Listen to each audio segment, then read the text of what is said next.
was 4 years old.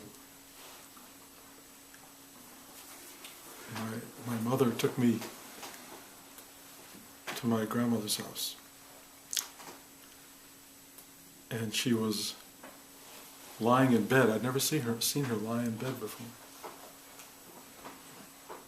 And she was looking very frail, but just emanating this enormous amount of light.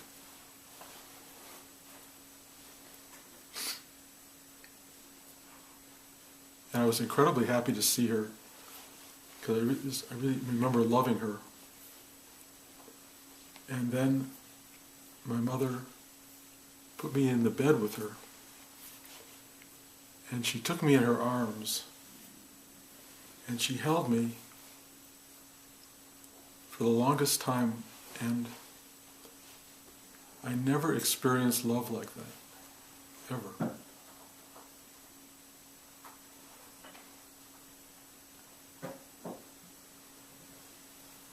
And a week later she died. And she kept saying to me, "Mamala, mamala, mamala," which you may know as, I think means honey or sweetness in Russian.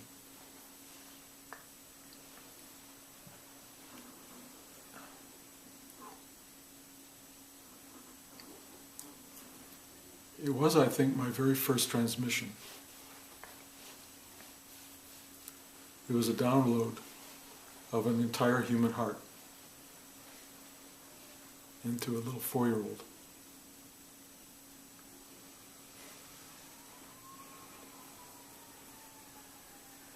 She knew she was dying, obviously, and she was lying in bed holding me for what she must have known was the last time.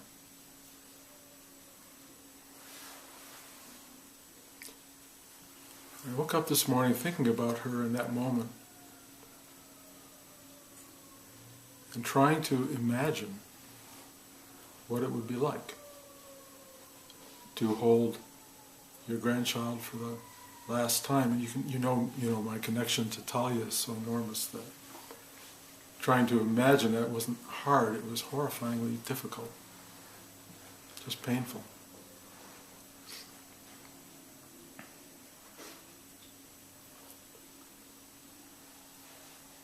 And really thinking deeply about finality, thinking about how you have to all let go of a world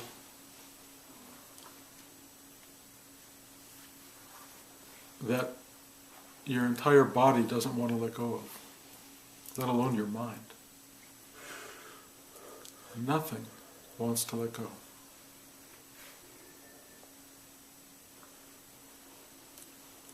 One of the clever things in the design of this life we live is that most of us end up in so much pain we can't wait to get out. Get me out of here.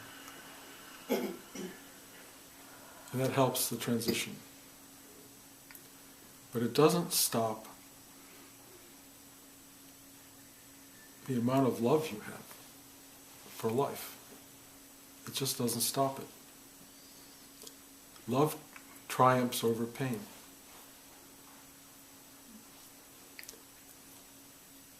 And it's the one place you can go in the midst of pain, honestly.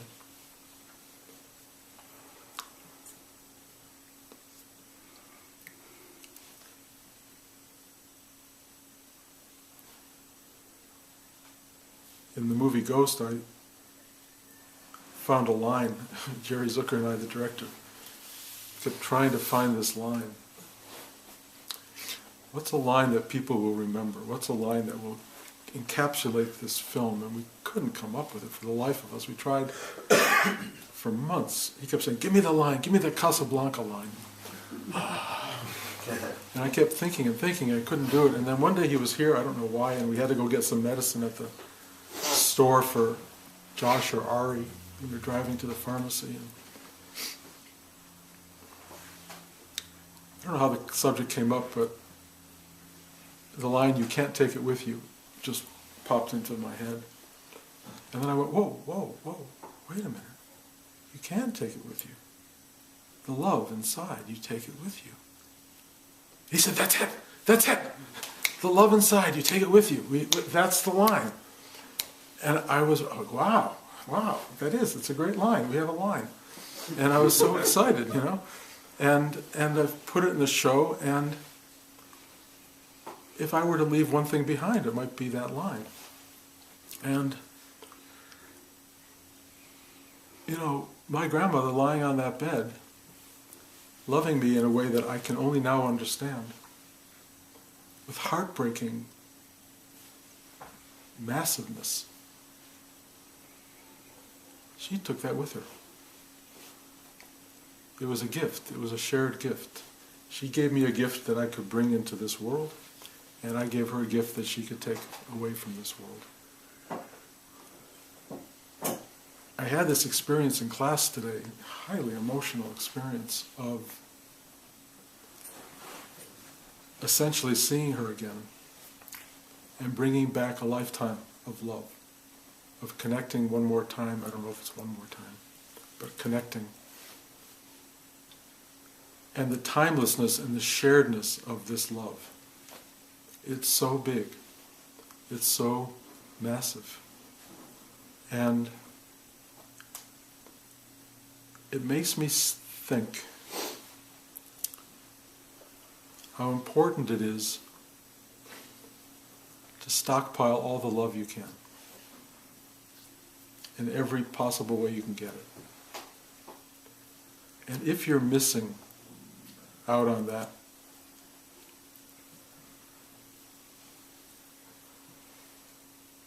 change it.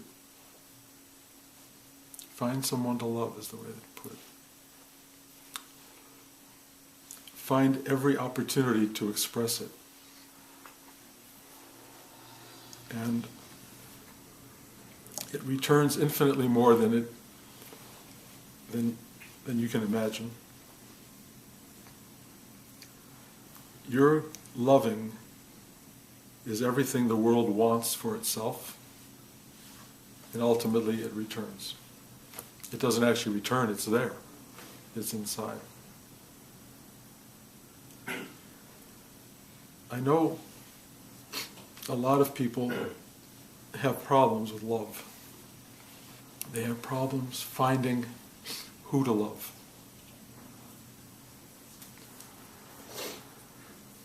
You know, the easy love is you get a pet.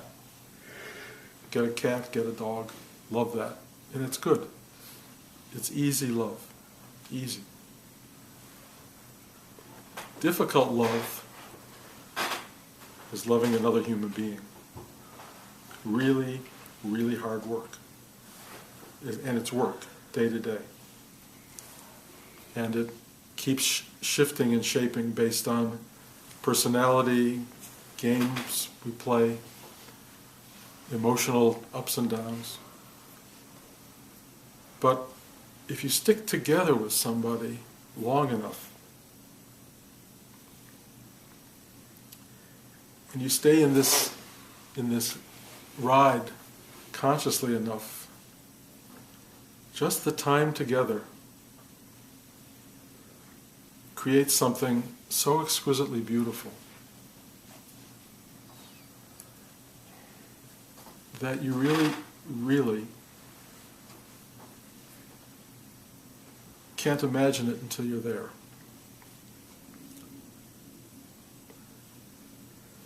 Interpersonal love is incredibly hard and really worth it.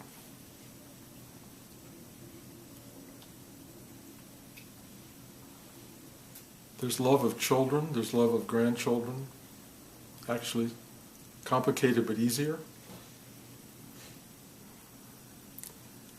And then there's the most difficult love of all, which is the love of God. It's so abstract. It's so invisible. It's so hard to imagine for most people. How do you find the love of God? Animal love, human love, love of God. Well, I'll tell you how you find it.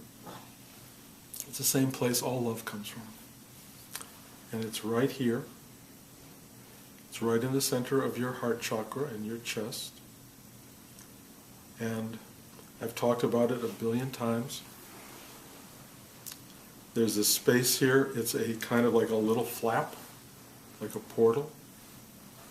And you just sit with your heart and you go inside. And all of a sudden, as you push very gently, as you lean into it, it goes, and it welcomes you. It takes you in. You enter into this space, and you know you're where you belong. You know you're home. There is nobody in this room or anywhere on the planet who does not have access to that space.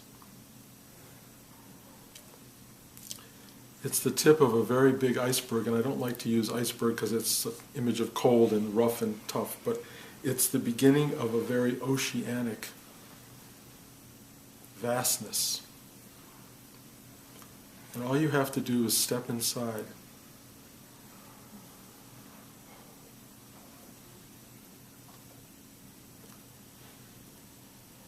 This is the love every human being carries. Every human being is a fountain of love if they want to be, if they choose to be, if they can get past this mind that makes you too noisy and too obstructed and too distracted to find this place. Most of us in this lifetime are so much looking for love out there that we don't realize we are the source of that love. And so we're looking for someone who is beautiful enough to deserve our love or to arouse us in some way. We look for somebody who has all the right features, all the right qualities, all the things you imagine, and believe me, it's imagine, in your life that will give you what you're looking for. And probably 300 real possibilities move through your life that you don't notice at all because you're looking for that thing, that one thing. The capacity to love, and this is something I've learned through teaching, and you guys can learn through sitting here with different teachers. The capacity to love is unlimited. Unlimited. All I can tell you, you can love anybody. You can love anybody. You may not want to live with them, but you can love them. And if you have to live with them, you could do it. All you have to do is open to this flood of love in yourself, and it will impregnate everything around you. And it will fill you with this extraordinary sense of living in a loving universe. And that loving universe is coming from you. It may not be reflected on the newscasts when you watch the news. It may not be reflected in people honking their horn at you on the freeway. But it's this thing that's in you, and you can go there any time you want. It's totally, absolutely accessible. And if you're going to keep looking for it outside, and you buy that new dog, and that dog pees on the floor and causes you grief, and you marry this person who was beautiful beyond belief, and then she breaks out in hives. And whatever it is, the outside version will not work for you unless the inside part of you is vibrant and real. Vibrant and real. And it is that if you take the time to go inside and find this, and then share it. Share it with each other. Share it with everyone you can share it with. And try to feel what this is.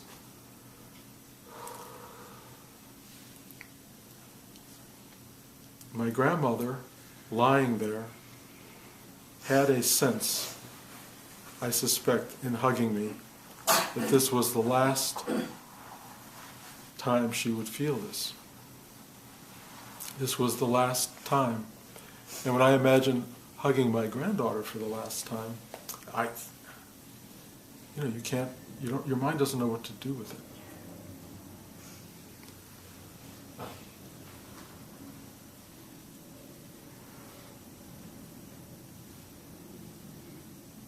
There is a promise in spiritual life that this love is eternal, and we will find out. But here's the one truth we know: it's here now. It's here now, if you want it to be. Whether it's eternal or not, my grandmother's feeling in the last days of her life, hugging her grandchildren, I wasn't the only grandchild, the finality of that was like a life raft, I suspect, to carry her from here to there.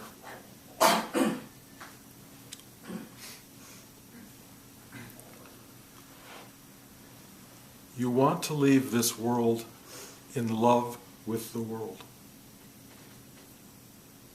You want to leave this world so unbelievably sad that you're leaving, because you love it so much, because you love everything about it. Everything. All the stupid stuff, all the beautiful stuff, all the terrible TV shows, all the stuff that's there. Trust me, when they tell you you've got whatever time left, you don't want that to be the moment where you realize this was beautiful. My grandfather at 103 was going to the hospital with a do not resuscitate thing on his, I don't know where it was from, but that was the idea. He was ready to go. I'm ready to go, he said. So they didn't resuscitate, and suddenly he went, I don't want to die. Oh no, save me, save me. And they said, Mr. Rubin, it's too late. There's nothing more we can do. You said you didn't want to be resuscitated. We can't do this thing now.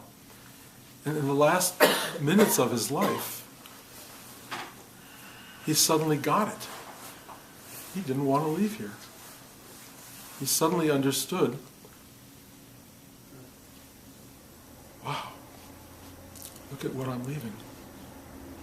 So, I tell you, you don't want to wait till you're 103. I mean, hopefully he had good moments. I know he did.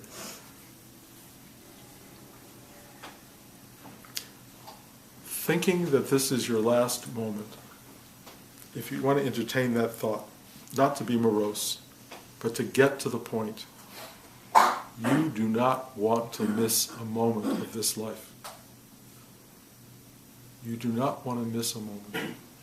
And the truth is, most of you are missing moments every moment. Everybody is so engaged in the drama of life, the past and future of life, all of the stuff that circulates through life, and so involved in all of this that you're missing life. All you have to do, and this is not that hard, is realize all that obsession with all this stuff is life. So don't stop being obsessed with all the minutiae and the bullshit of life. Be obsessed with it, but recognize that this is it. This is life. All the distraction is life. Once you see that, it doesn't mean you have to stop it. It's just, wow, that stupid thing is life. That thing that's a total waste of my time is life. Sitting here thinking about something for an hour and a half that has nothing to do with anything is life. That's what you're going to miss. That's what you love. Don't think, oh, life has to be, smelling the flowers and looking up at the sky. Life is everything. It's the total thing. You don't want to just think that it's, the special stuff. It's not the special stuff. It's the unspecial stuff. And that's the stuff you have to love.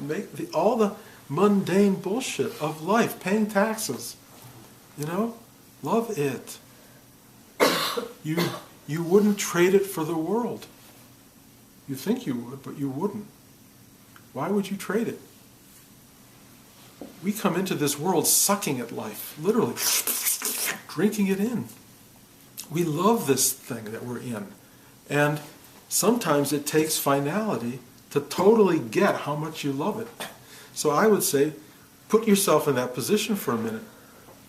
Imagine this is your last week on the planet. Imagine it. I mean, I know it's hard to do, and most of us are not good imaginers. But I get paid for imagining, and I have a very active imagination, so I can go through the drama of it, and I can report back. And I will tell you, if you can feel what it's like to have 4 days left or 5 days left, you will live this life differently. And yes, you may try to make it like, I should do this and not do that, but in the end you will come to the place every human being comes to. Even this is life. Even this is miraculous. Even the fact that there's no toast left, and that the toilet was plugged up. Even this is part of it. And that's the thing to arrive at. And to have somebody say that to you, and to tell you this on a talk, is like, yeah, I get it. All I will tell you is there will come a point in your life where all of this will make sense. It will resonate in a profound way because it won't be theoretical, it will be real. It will come. And it will come either in some prolonged way or in some flash. But you will go, oh my God, this thing is not forever.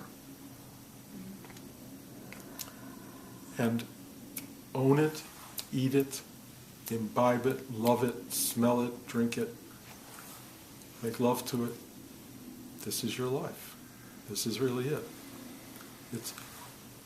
And the great thing about a spiritual practice, the great thing that Rudy taught me and my grandmother taught me, and my mother, who was another person who had a huge, huge heart, is how much of life you can love.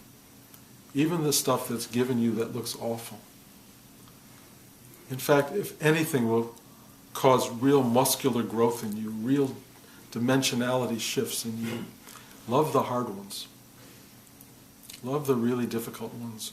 The rewards of that will be enormous. You see it in movies all the time. You don't celebrate the easy stuff. You celebrate the hard stuff. Go toward the very thing that is most difficult and just power through it. Find love. I won't sit with any one of you in this class and not burrow in.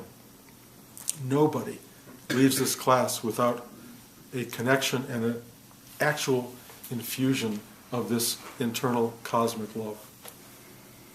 It's my job.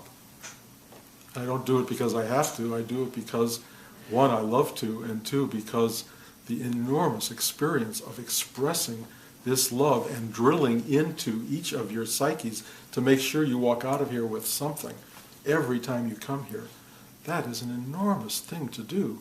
But the beneficiary of that is me. You may think you're the beneficiaries of it, but the beneficiary of it is me. The love that I get to give is the love that's here. And one of the incredible things is that it is never depleted. The more you give, the more room there is for it to expand. That's the truth of it. The more you give, the more you have. It just works that way. And it comes back. It keeps coming back. And so you get this extraordinary experience of exchange of love. I'm telling you, it's all you want. Love is all you want. Or as the Beatles would say, love is all there is. It's all there is.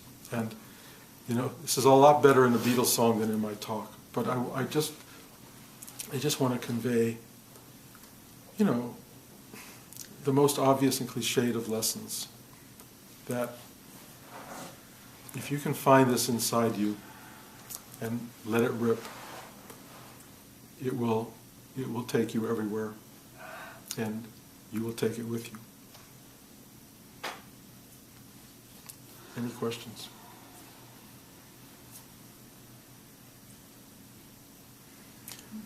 So I'll see you guys. I think I'm going to be back in July, if all goes well. for one class. I'll let you know when that is. And then if the house sells, we'll be back sooner or later. But one way or another, thank you guys for being here. I really love you.